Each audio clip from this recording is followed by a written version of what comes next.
Hi guys, welcome to How to Maximize. In this video, I will show you how to check Instagram account login devices. First of all, open up the Instagram app. Once you get into your Instagram account, click on your profile icon from the bottom right corner. Click on Menu from the top right corner and tap on Settings and Privacy. Then from Settings, go into Account Center. Scroll down and click on Password and Security. So now from Security Checks, tap on Where you're logged in to check where your Instagram account was logged in.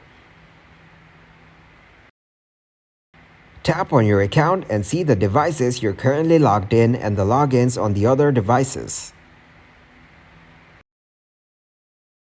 Thanks for watching and please leave a like, subscribe, and share.